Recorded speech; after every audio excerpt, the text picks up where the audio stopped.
if we focus and we listen to industry and we prepare our students for the industry needs, that we will be able to place them, and by placing them and focusing on the outcomes and the output, our input will be greater.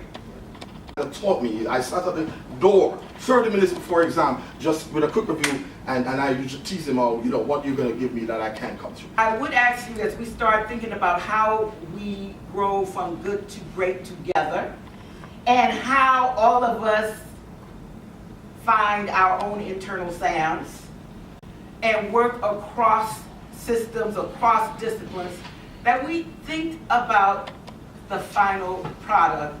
He said, no, young man, you just need to understand, this is about hard work in business, knowing how to make deals in business, knowing how to create your own business, knowing how to create your own wealth, and understanding the dynamic of business in the world.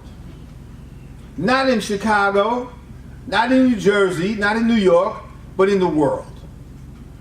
And it was that sense of global business that really excited me. That you're doing to feed that growth. But it's got to be intentional, and it's got to be something that you're doing every day. Now, when I teach it, I talk about being able to capture what it is that you focused on that day.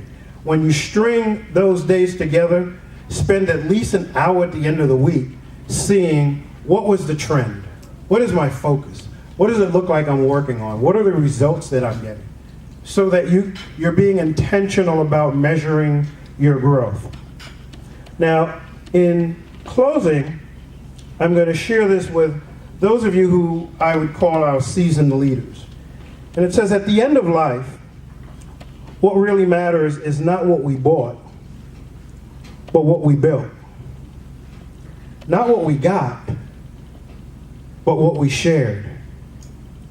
Not our competence, but our character. And not our success, but our significance. And to our younger leaders, those who are just stepping out and putting their foot in the water, I would share this with you.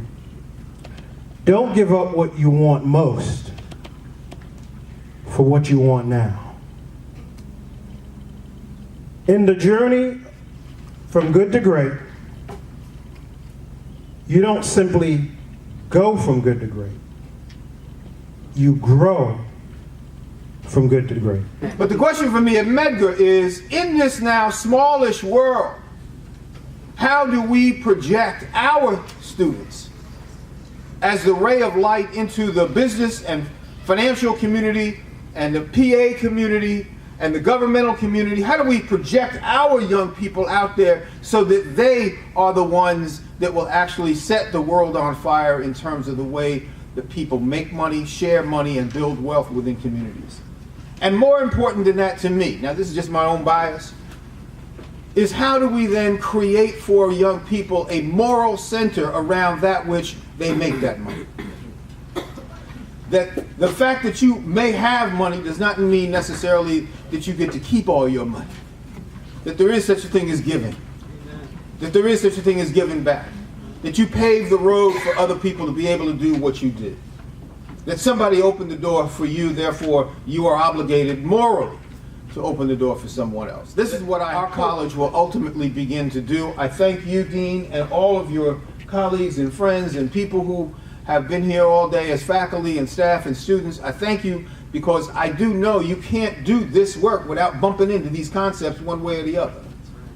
My only hope is that you all get an opportunity to see to fruition that which you are willing so desperately and earnestly to create. Thank you so much.